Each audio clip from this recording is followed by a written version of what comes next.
tarde. Bem-vindos à nossa sociedade espírita. Que tenhamos uma tarde bem agradável, que possamos encontrar tudo que viemos buscar nessa tarde, o esclarecimento, o acolhimento que a doutrina espírita nos traz. Antes de iniciarmos a exposição da tarde, fazermos a nossa prece, eu gostaria de convidá-los para o Evangelho no Lar, que ocorre todas as quintas-feiras pela plataforma do Meet.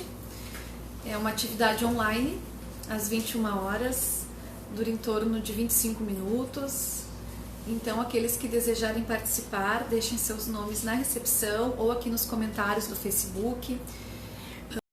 Vamos receber Jesus em nosso lar, vamos orar juntos, é muito importante. Tenho certeza que todos nós, quando começarmos a praticar o Evangelho no lar, vamos sentir uma paz, uma alegria, uma tranquilidade, e o nosso lar com certeza vai ficar mais apaziguado e mais feliz.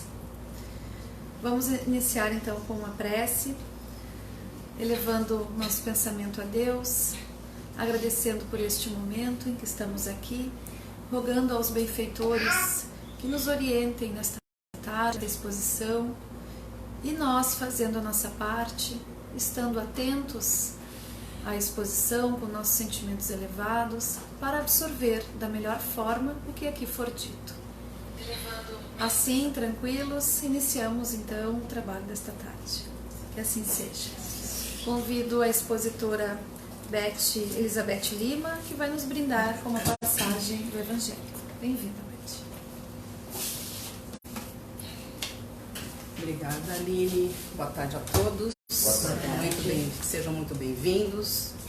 Hoje nós vamos falar um pouco sobre as atitudes adequadas para mantermos Deus em nossas vidas. Quais seriam essas atitudes? Nós vamos falar só de algumas, em várias.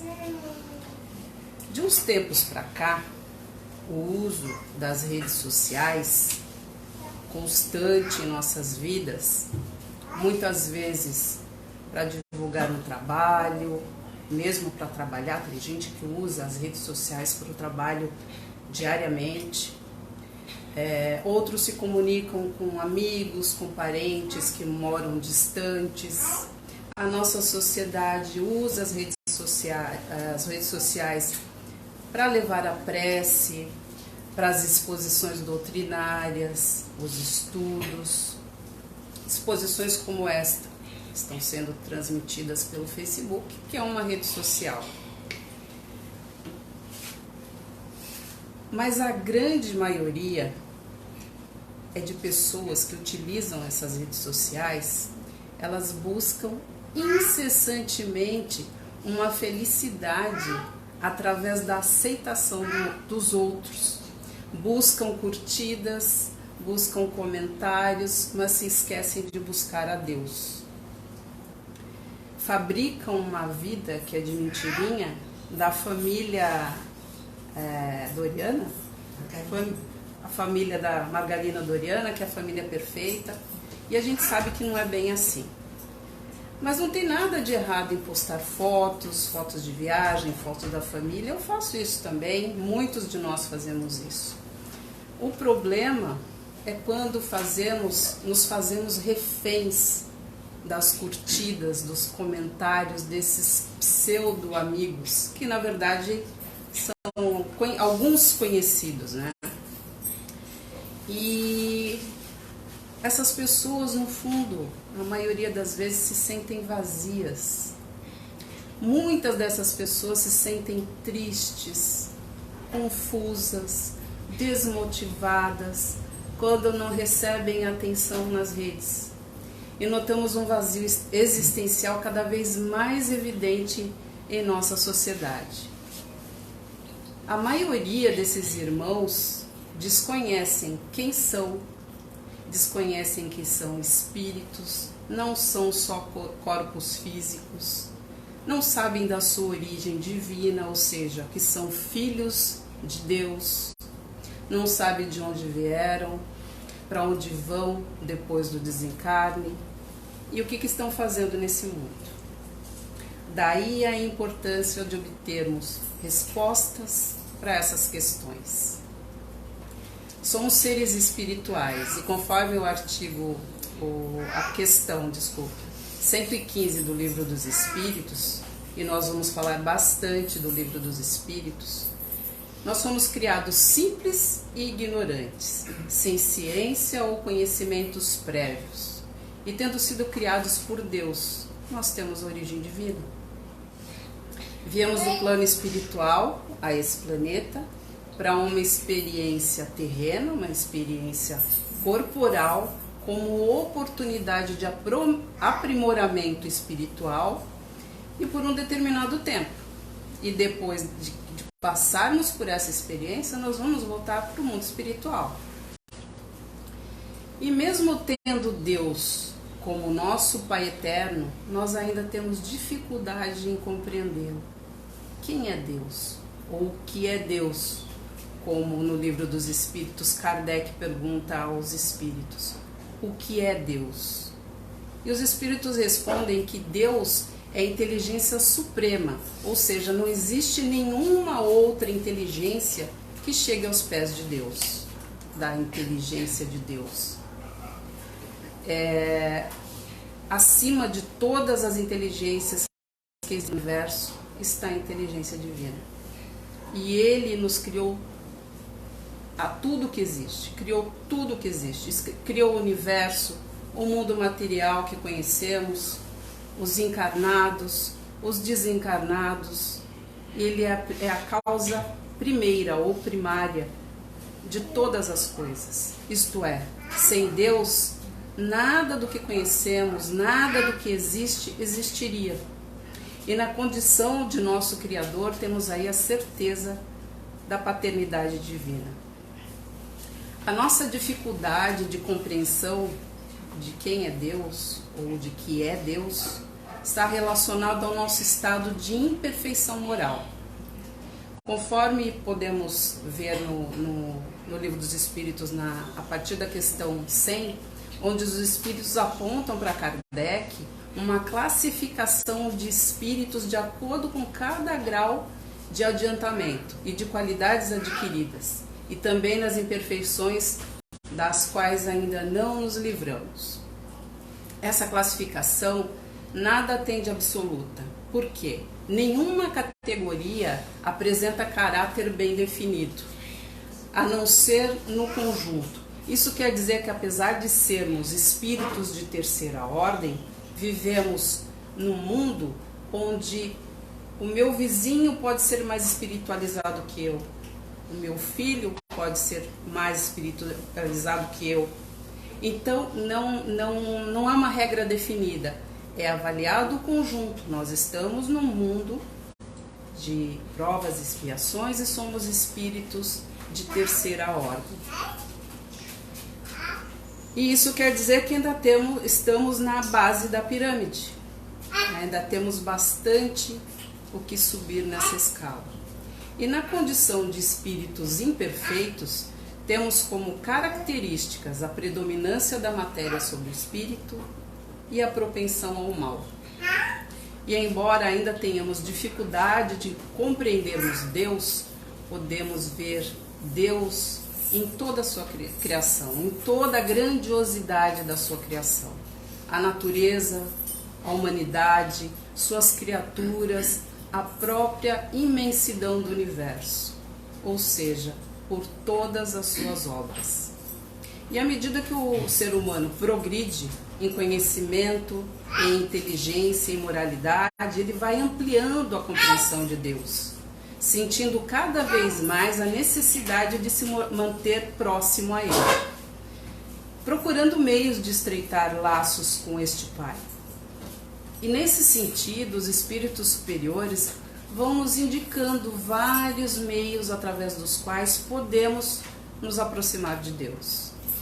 Vamos conversar um pouquinho a respeito de alguns desses meios, mas recomendamos sempre a leitura das obras da doutrina espírita e em especial do Evangelho segundo o Espiritismo, que é o verdadeiro roteiro moral com base na moral do Cristo e para o nosso progresso espiritual. Então vamos falar um pouquinho dessas atitudes que trazem Deus para as nossas vidas. Só de algumas delas. O cumprimento das leis de Deus, que estão escritas na nossa consciência, e a lei de justiça, amor e caridade. O fato de nos tornarmos homens de bem vai trazer Deus para as nossas vidas. A prece é uma maneira maravilhosa de colocarmos Deus em nossas vidas. E a prática da caridade. Então vamos falar sobre cumprir as leis de Deus que estão em nossas consciências, segundo o Livro dos Espíritos, na questão 621, e a lei de justiça, amor e caridade. A justiça é o respeito aos direitos de cada um. Este conceito está gravado em cada um de nós, em cada consciência. E por esse motivo, que mesmo o homem mais simples reconhece e se indigna com a injustiça contra ele e contra o seu próximo, porque está na consciência. E o homem de bem, o homem que tem essa percepção, vai ficar indignado com uma injustiça, tanto contra ele, tanto com o seu próximo. E não faça aos outros o que não queres que vos façam. Este é o resumo do que se entende pelo direito fundado na lei natural. E o homem que praticar essa justiça em toda a sua natureza terá o caráter de verdadeiro justo, a exemplo de Jesus, pois praticará também o amor ao próximo e a caridade, sem as quais não existe justiça. Deste ensinamento pode-se derivar todos os direitos fundamentais do homem, como o direito à vida, por exemplo.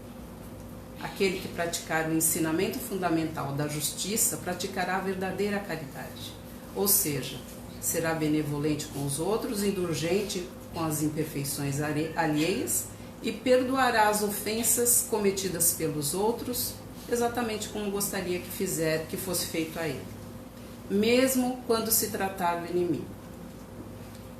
Quando Jesus diz que devemos amar os nossos inimigos, ele não está sugerindo uma demonstração de afeto que seria contrária às nossas tendências de conservação.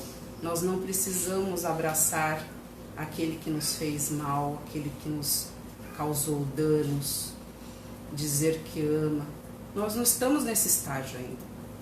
Nós somos espíritos de terceira ordem, a gente não consegue ainda abraçar nosso inimigo. Mesmo que alguém diga que, mas eu não tenho inimigos. Ele se refere a perdoar as ofensas e pagar o mal com o bem. Só assim nós vamos progredir, nós vamos crescer e ao invés de nos diminuir com a vingança, praticando a vingança. É nesses desafios que o homem se torna caridoso. É no fazer o bem, mesmo quando nos fazem mal. É a caridade silenciosa, que mesmo quando entrega a esmola à mão esquerda e a mão direita não fica sabendo. A verdadeira caridade não humilha, não constrange. É ajudar alguém, deixando esse alguém pensar que está nos ajudando. Mesmo sendo espíritos de terceira ordem, nem todos nós somos maus, mas ainda nos deixamos levar pela malícia, pela leviandade, pela irreflexão.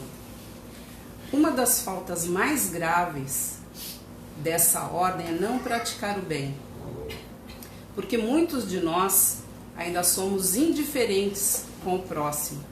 Se, por exemplo, eu passo na rua e vejo uma pessoa caída, eu nem quero saber o motivo, atravesso a rua e finjo que não é comigo. E essa indiferença aos olhos de Deus é uma falta muito grave. Todos nós ainda somos ligados ao mundo material e temos necessidades corporais. Ainda precisamos de alimento, de água, de repouso, de agasalho. E esse irmão caído pode estar passando por alguma dessas necessidades.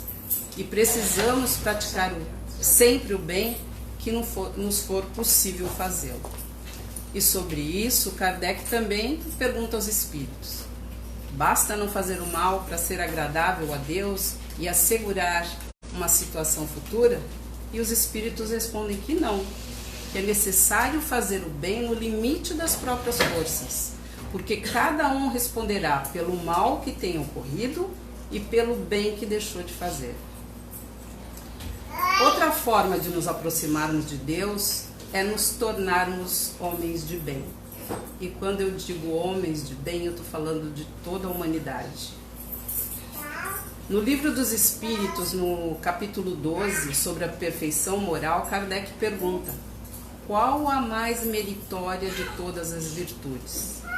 E os espíritos respondem: todas as virtudes têm seu mérito, porque todas indicam o progresso na senda do bem. A virtude sempre que há resistência voluntária ao arrastamento dos maus pendores.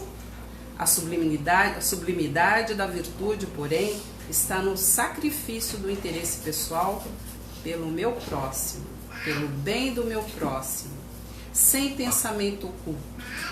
A mais meritória é a que se assenta na mais desinteressada caridade. É fazer o bem sem pensar em retorno, sem esperar um muito obrigada. É sem precisar de um retorno para sentir que fez a caridade. E no capítulo 17, sobre os caracteres do homem de bem, os espíritos dizem: o verdadeiro homem de bem é o que cumpre a lei de justiça, de amor e caridade na sua maior pureza. Ele interroga a consciência sobre os seus próprios atos, a si mesmo perguntará se violou essa lei, se não praticou o mal, se fez todo o bem que podia. Santo Agostinho fazia isso. Consultava a consciência no final do dia para ver se não tinha deixado passar nenhuma oportunidade de fazer o bem.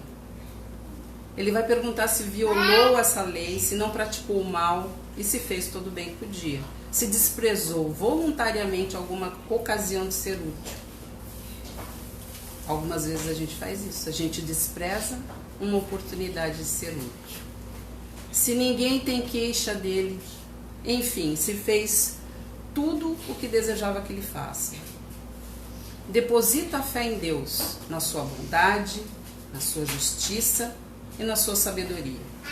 Tem fé no futuro, razão porque coloca os bens espirituais acima dos bens temporais. Sabe que todas as vicissitudes da vida, todas as dores, todas as decepções, provas e expiações, e aceita sem murmurar. Possuído do sentimento de caridade, de amor ao próximo, faz o bem pelo bem, sem esperar paga alguma, retribui o mal com o bem, toma a defesa do fraco contra o forte e sacrifica sempre seus interesses à justiça. Encontra satisfação nos benefícios que espalha, nos serviços que presta e nas lágrimas que enxuga. Seu primeiro impulso é para pensar nos outros antes de pensar em si. Cuida dos interesses dos outros antes de cuidar dos seus próprios interesses. O homem de bem é bom, é humano, é benevolente para com todos, sem distinção de raças nem de crenças, porque ele vê em todos os homens irmãos. Em todas as circunstâncias ele toma como guia a caridade. Não alimenta ódio, nem rancor, nem desejo de vingança. E a exemplo de Jesus, perdoa e esquece as ofensas. É indulgente para com as fraquezas alheias, estuda suas próprias imperfeições e trabalha incessantemente para combatê-las. E não são todas enumeradas aqui, as que eu falei, quais são as qualidades do homem de bem. Existem muitas outras. E como vocês podem notar, é bem fácil, é bem simples nos tornarmos homens de bem. Barbada, né? Mas enquanto não chegamos a essa condição, podemos tomar atitudes simples, mais adequadas para mantermos Deus em nossas vidas. Como a prece e a caridade. A prece, quando se pensa em Deus, a primeira coisa que vem à nossa mente é a oração, é a prece. E segundo Joana de Ângeles, a oração, prestem atenção, a oração é a emanação do pensamento bem direcionado, rico em conteúdos vibratórios, que se expande até sincronizar-se com ondas semelhantes. A prece nos coloca, portanto, numa relação mental com o ser a qual nos dirigimos. A prece está na Lei de Adoração, no capítulo 2, terceira parte do Livro dos Espíritos, que fala das leis morais.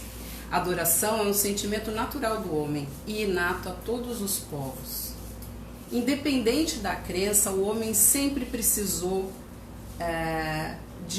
de um ser superior que ele acreditasse, que ele colocasse a sua fé, independente da religião, independente da crença.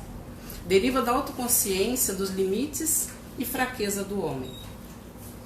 Kardec, no Livro dos Espíritos, pergunta aos espíritos: em que consiste a adoração? E a elevação do pensamento em direção a Deus. Pela adoração, o ser humano aproxima sua alma de Deus. E Sueli Caldas Schubert diz que a prece é uma vibração elevada, é uma sintonia que estabelecemos com Deus por pensamento.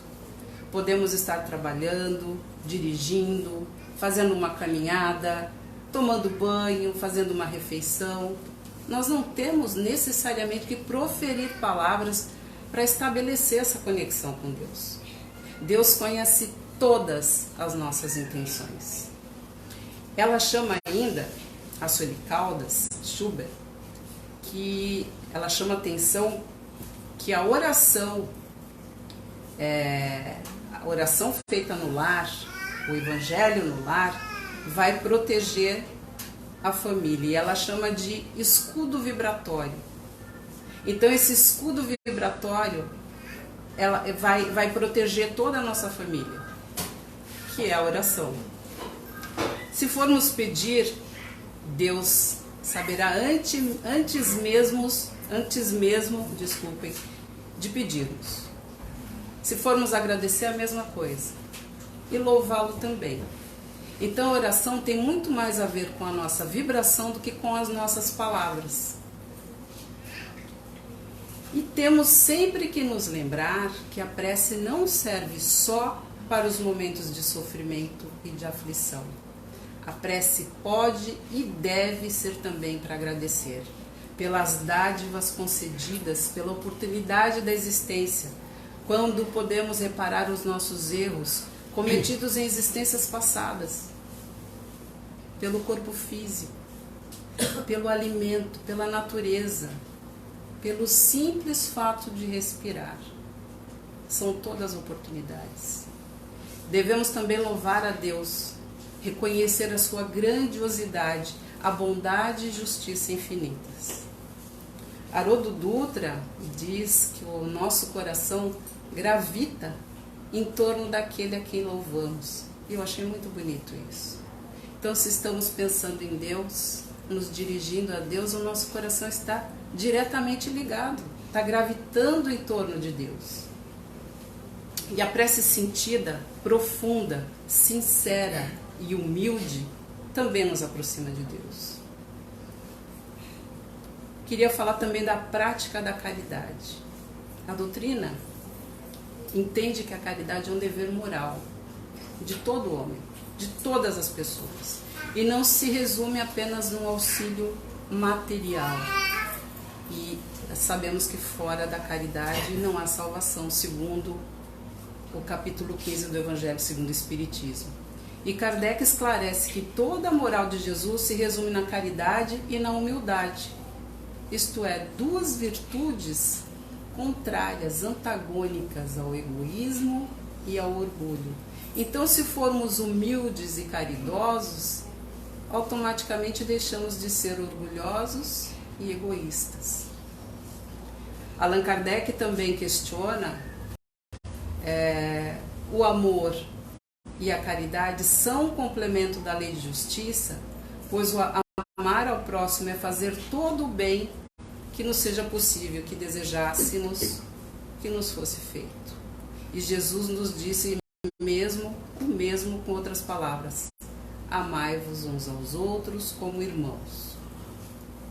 Um exemplo de desprendimento, de caridade, é a passagem que encontramos em Marcos, capítulo 12, versículos de 41 a 44. Acho que muitos de vocês conhecem o óbolo da viúva. E Jesus, com os seus discípulos, estava de frente com o gasofilácio do templo, que é o lugar onde se depositavam as oferendas, as esmolas, né? E ele observava o modo como as pessoas que passavam ali depositavam as suas ofertas, né? As suas oferendas. Passavam muitos ricos e depositavam muito dinheiro. E até que passa uma viúva e deposita ali 2 moedinhas. Vamos dizer que fossem, a moeda de hoje, R$2. E aí ele chama os discípulos e diz: em verdade vos digo que quem mais doou foi a pobre viúva, porque ela abriu mão do que lhe restava como sustento em prol da misericórdia pelos necessitados. E aqueles que depositaram muito, eles estavam depositando o que lhes sobrava, o que eles tinham em abundância. Então a verdadeira caridade foi a da viúva. Para encerrarmos, eu gostaria de ler uma poesia intitulada Deus te vê. Que mesmo quando esquecemos da prece, esquecemos da caridade, Deus nos vê, Deus sabe das nossas intenções. Essa poesia é do livro Antologia da Espiritualidade, de Maria Dolores, psicografia de Francisco Cândido Xavier. Deus te vê, alma querida, quando te pões na trilha escura, para ajudar os filhos da amargura, que tanta vez se vão, como sombras errantes no caminho, chagas pensantes ao relento, entre as nuvens do pó e as pancadas do vento, com saudades do pão. Deus te vê a mensagem de bondade, com que suprimes ou reduzes as provações, as lágrimas e as cruzes dos que vagam na rua sem ninguém, e te agradece as posses que desprendes. No auxílio claro, seja um tesouro inesperado e raro, seja um simples vintém. Deus te vê quando estendes braço amigo aos que carregam lenhos de tristeza, doando-lhes o afeto, o abrigo, a mesa, o remédio, a camisa, o cobertor. E por altos recursos, sem que o saibas, manda que a lei te aumente os dons divinos e mais belos destinos para a glória do amor. Deus te vê na palavra com que ensinas a senda clara e boa, da verdade que alenta e que abençoa, sem perturbar e sem ferir, e determina aos homens que teu verbo seja apoiado, aceito e ouvido com respeito na construção excelsa do porvir. Deus te vê quando acolhes sem revide o golpe da pedrada que te insulta, o braseiro da ofensa, a dor oculta, em ferida mortal, e te louva o perdão espontâneo e sincero, com que ajudas o céu no trabalho fecundo de distinguir, sem alarde, entre as sombras do mundo a presença do mal. Deus te vê através da caridade, mas não é só isso. Em paz calada e santa, pede alguém que te siga e te garanta na jornada de luz. E por isso, onde estás, rujam trevas em torno, sofras humilhação, injúria, cativeiro, tens contigo um sublime companheiro, nosso amado Jesus. Que Deus esteja sempre em nossos corações. Muito obrigada a todos pela presença e pela paciência. Devolvo a palavra para a nossa irmã Alice.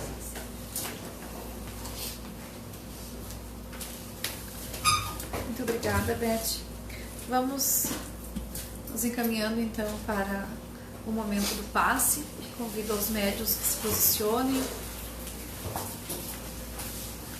Os que estão em casa e os que estão aqui presentes, vamos contribuir para receber esses fluidos da melhor forma, elevando o nosso pensamento a Deus, agradecendo ao Pai por estes momentos de reflexão que tivemos juntos, que os benfeitores aqui presentes e responsáveis pela tarefa e pela aplicação junto com os médiuns do passe possam nos fornecer esses fluidos renovadores da nossa saúde física, saúde mental,